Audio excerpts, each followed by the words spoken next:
تبلیغ میں، تعلیم میں محنت ہوتی ہے، مشقت ہوتی ہے، وقت لگتا ہے، اس میں کوئی شک نہیں، لیکن محض تبلیغ، محض تعلیم، محض تربیت، محض تزکیہ، یہ محمد رسول اللہ کا طریقہ نہیں ہے۔ برا نہ مانیے، میری بات پر غور کیجیے۔ محمد رسول اللہ کا طریقہ کیا تھا؟ دعوت دو قرآن کے ذریعے، انذار کرو قرآن کے ذریعے، بشارت دو قرآن کے ذریعے۔ فَإِنَّمَا يَسَّرْنَاهُ بِلِسَانِكَ لِتُبَشِّرَ بِهِ الْمُتَّقِينَ وَتُنذِرَ بِهِ قَوْمًا لُدًّا۔ اے نبی، ہم نے اس قرآن کو آپ کی زبان میں آسان کر دیا ہے۔ وَلَقَدْ يَسَّرْنَا الْقُرْآنَ لِلذِّكْرِ فَهَلْ مِن مُدَّكِرٍ، 4 دفعہ آیا ہے سورہ قمر میں۔ ہم نے قرآن کو نصیحت اخذ کرنے کے لیے بہت آسان کر دیا ہے، تو ہے کوئی جو نصیحت کا طالب ہو؟ دعوت ہو، تذکیر ہو، فذکر بالقرآن من یخاف وعید۔ پہلا کام حضور کا یہ تھا، قرآن کے ذریعے سے لوگوں کو اللہ کی طرف بلانا۔ یہ دعوت، تبلیغ کسے کہتے ہیں؟ To reach out to someone, to convey to ہم سم میسج، یہ تبلیغ ہے۔ اور اس کو کھینچ کر لے آنا اللہ کے راستے کی طرف، یہ دعوت ہے۔ وَمَنْ أَحْسَنُ قَوْلًا مِّمَّنْ دَعَا إِلَى اللَّهِ وَعَمِلَ صَالِحًا وَقَالَ إِنَّنِي مِنَ الْمُسْلِمِينَ۔ اس شخص سے اچھی بات کس کی ہوگی جو اللہ کی طرف بلائے اور اچھے عمل کرتا ہو۔ یہ نہ ہو کہ وہ دوسروں کو تو نصیحت اور خود میاں فضیحت، یہ نہیں، اور کہے کہ میں بھی عام مسلمان ہوں، میں تم پر کوئی فوقیت کا دعویٰ نہیں کر رہا، میں کوئی آسمان سے نہیں اترا ہوں، میں بھی عام مسلمانوں میں سے ہوں، اننی من المسلمین۔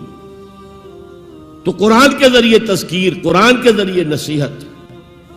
یا ایھا الناس قد جاءتکم موعظۃ من ربکم وشفاء لما فی الصدور، یہی ہے موعظہ، نصیحت، اور یہی ہے شفاء لما فی الصدور، دلوں میں جو روگ ہیں ان کا علاج یہ ہے۔ وَہُدًى وَرَحْمَةٌ لِّلْمُؤْمِنِينَ۔ تو حضور کا طریقہ پہلا کیا تھا؟ قرآن کو عام کرو۔ جہاں آپ گئے قرآن سنایا۔ آپ کے کوئی خطبات ہمیں نہیں ملتے۔ جمعے کے خطبوں میں کیا کرتے تھے؟ کان للنبی صلی اللہ علیہ وسلم خطبتان یجلس بینہما یقرأ فیہما آیات من القرآن ویذکر الناس۔ یہ صحیح مسلم کی روایت ہے۔ حضور کے 2 خطبے ہوتے تھے، آپ درمیان میں تھوڑی دیر کے لیے بیٹھتے بھی تھے جیسے ہم بیٹھتے ہیں۔ اور یہ کس لیے تھا؟ شاید آپ نے کبھی غور نہ کیا۔ یہ اس لیے نہیں تھا کہ حضور کو کوئی تکان ہو جاتی تھی۔ آپ کے خطبے بہت مختصر ہوتے تھے، لمبے خطبے کی ضرورت کیا؟ جو سامنے بیٹھے عربی ان کی زبان ہے، قرآن عربی میں نازل ہوا ہے، حضور کے قلب سے، زبان مبارک سے ادا ہو رہا ہے، دلوں کے اندر جا کے اتر رہا ہے۔ لمبی بات کی ضرورت کیا تھی؟ بہت مختصر خطبے ہوتے تھے، لیکن پھر بھی بیٹھتے تھے۔ کیوں بیٹھتے تھے؟ یہ علامت تھی اس بات کی کہ یہ خطبہ جو ہے یہ ظہر کی 2 رکعتوں کا قائم مقام ہے۔ ظہر کی 4 رکعتیں فرض، اور جمعے میں رہ گئی 2، بقیہ 2 کے قائم مقام یہ 2 خطبے ہیں۔ لیکن خطبوں میں کرتے کیا تھے؟ یقرأ آیات من القرآن، قرآن کی آیات پڑھ کے لوگوں کو سناتے تھے، وَيُذَكِّرُ النَّاسَ، اور اسی کے حوالے سے نصیحت کرتے تھے۔ بس اللہ خیر سمجھے۔ خطبہ نکاح ہے حضور کا، 4 آیتیں اس میں ہے صرف۔ ایک سورہ آل عمران کی آیت ہے، ایک سورہ نساء کی آیت ہے، 2 سورہ احزاب کی آیات ہیں۔ آپ نے اپنی طرف سے کوئی وعظ کہا ہی نہیں اس میں۔ تو تبلیغ، تعلیم، تذکیر، انذار، تبشیر، سب قرآن کے ذریعے سے۔ پہلا کام یہ، پھیلاؤ اس کو۔ اب اس کے بعد جو آ جائیں قبول کر لیں شعوری طور پر، ہماری طرح نہیں کہ وہ صرف ایک نسلی قسم کا عقیدہ ہے۔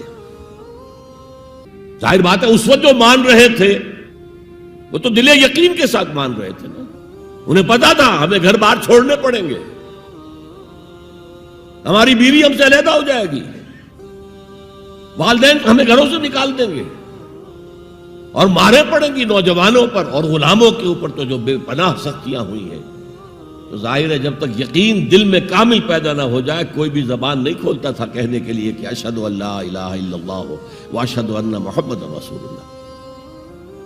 تو جو آ گئے ایمان کو قبول کر لیا، اب ان کو جمع کرو، منظم کرو،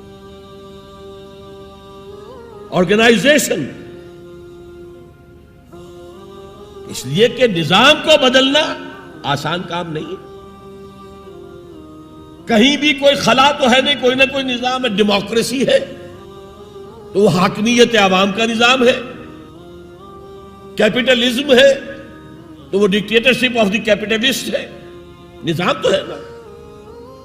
ہمارے پاکستان میں جاگیرداری ہے تو وہ جاگیرداروں کا ملک ہے، انہی کی حکومت ہوگی، اور سیاست ہمارے ہاں جو ہے وہ جاگیرداروں کا میوزیکل چیئرز گیم ہے اور کچھ بھی نہیں۔ بہرحال ہر نظام کے ساتھ ویسٹڈ انٹرسٹ ہوتا ہے، ایسے طبقات ہوتے ہیں جن کو مراعات حاصل ہے، مراعات یافتہ طبقات، پریولیج کلاسز، اور وہ کبھی برداشت نہیں کریں گے کہ آپ ان کا نظام کو ہاتھ لگائیں۔ دے وانٹ اسٹیٹس کو، جو نظام ہے وہی رہنا چاہیے۔